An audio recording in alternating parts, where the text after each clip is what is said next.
situation here.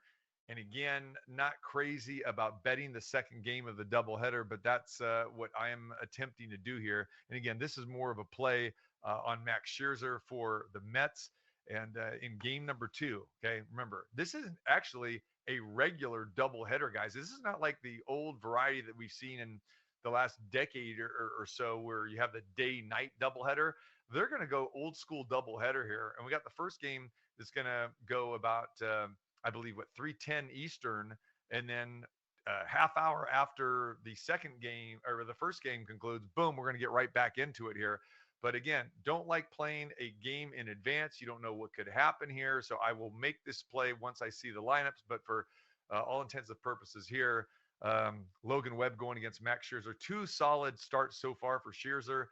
He's 2-0. He beat Philadelphia. He beat Washington. Actually dominated San Francisco in the NLDS last year, if you guys remember that.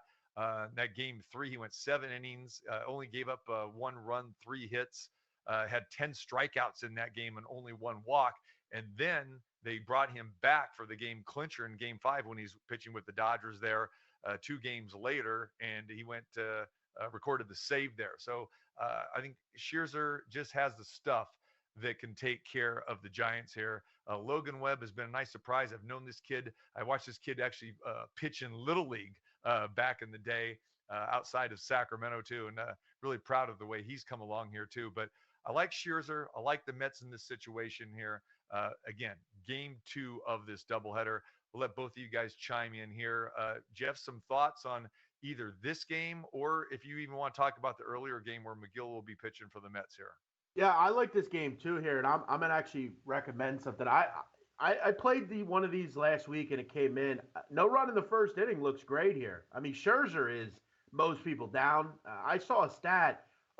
Since the start of last season, he is 32-5 with no run in the first inning. I mean, he's been incredible in that number. Look, no one hits him well.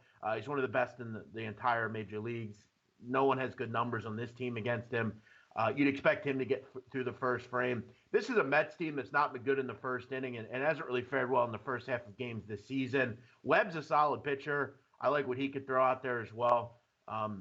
These are kind of these weird bets, but anytime I can get one half with an ace, I like the other half here. I don't mind Webb, as you alluded to. This is a Giants team that takes a little time to get going a little bit. They're going to have a major struggle. The only thing I really worry about here is, maybe Webb gives up a bomb or something. But, the first couple guys in the lineup don't really have good numbers against him. No run in the first inning looks solid here, especially with Scherzer on the bump. I like Logan Webb on the other side as well. Yeah, and we can actually talk about the under in this game too, because I gave that some consideration as well too, especially with those Mets bats against Webb, and they're kind of like free swingers. So a lot of swing and miss guys in this Mets lineup as well too. So BaseWinner, thoughts on this game? I want to know what Logan Webb's strikeout percentage was in Little League. It was pretty dominant. I can tell you that right now. It's not with my own eyes. It's like, this guy's got an 85% strikeout rate in Little League. My buddy actually managed against him, so I'd go to some of those games to watch him manage and his kids play. And I go, who's this kid that's like throwing 80 miles an hour as a 12-year-old? Oh, that kid's going to be in the big someday. Sure enough. And he gets to stay basically his hometown team with the San Francisco Giants. So pretty cool story there. Yeah, it's a great story, actually. I have the game priced at minus 136. So it's kind of where I think from a pricing standpoint where it needs to be. I'm high on both pitchers. I've got Scherzer. He's a 3rd out of 150. The 3rd rating in my BaseWinner ratings. I've got him with a run suppression number of 60, meaning he's going to suppress runs 40% greater than the average pitcher. But Webb's right there. I've got him 6th out of 150 with a 64 run number. And if you look at their starts so far this year, they kind of mirror each other from a 3-metric standpoint. Logan Webb versus Miami, he pitched a 67 percentile his first time out. And then against the Padres, he was in the 90th percentile. Well, Scherzer, when he pitched against Washington, was in the 63rd percentile. And then when he pitched against Philadelphia, he threw out a 95 percentile start. So both pitchers solid. Yeah, are they going to score against him in the first inning? That's a pretty good way to go, Jeff. I'd like that. Yeah, I will also say, and this is just something I noticed, and this is, generally I agree with TC, but there's some concerns with this number. I thought it'd be higher, quite honestly. It's sad or weird that it's kind of going the other way because it looked like a great spot with value for Scherzer. Then you kind of look at it and say, well, why is Scherzer only minus 120 here? What's that all about? It kind of seems like they're kind of goating people into taking Scherzer at this price. It wouldn't surprise me at all if there's a lot of sharp money on the Giants. I've talked about these in the past. Anyone that's followed me, I used to do a show with a guy, Donnie Wright, that him and I used to talk about these games early in the season where they throw a number out, kind of goat people into taking it. You have an ace on the mound. And what I can imagine happens here is Mets fans aren't going to be happy tomorrow because the bullpen's going to blow a big lead or they're not going to hit for Scherzer. I hate to be negative, TC, but this line just smells a little bit to me. Well, I don't I know. think the reason why this line is low, Jeff, is because of Logan Webb.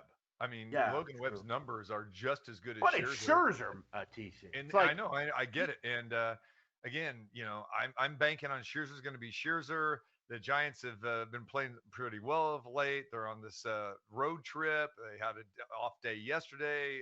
I'm thinking, okay, this is a good spot where maybe the Giants bats are going to get silenced. But I think that's why I think Logan Webb is getting a lot of love, and the Giants, they're 7-3 coming into this game.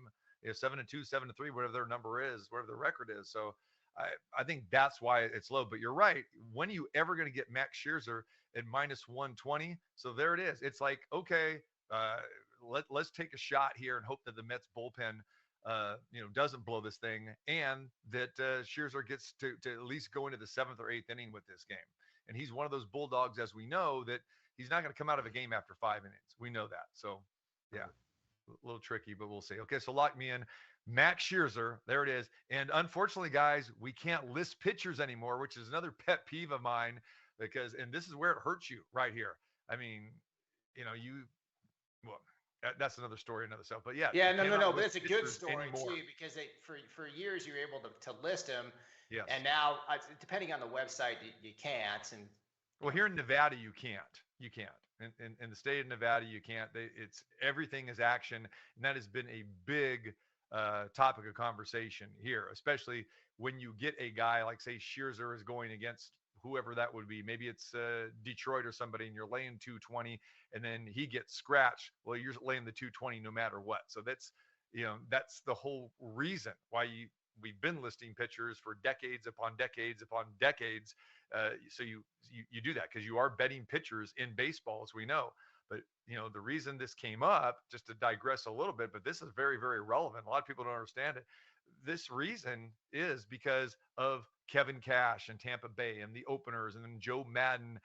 What these clowns have done. And the bookmakers going, well, who the hell is starting? We're just going to call it action. Yeah, they're calling action because the sportsbook director says we don't want to have to deal with this stuff about, well, is this guy going to go 1 inning, or we always have to take this one pitcher down and then they bring in another pitcher and we put him on the board. So you know what? Let's just alleviate. Let's make it easy. But what it does, it definitely screws the public in this situation as well too. So again, big topic of conversation here in Las Vegas that people are not happy that you cannot list pitchers anymore, and rightfully so. All right, so yeah, I will take the Mets minus 125 or minus 121 with Scherzer in game number 2.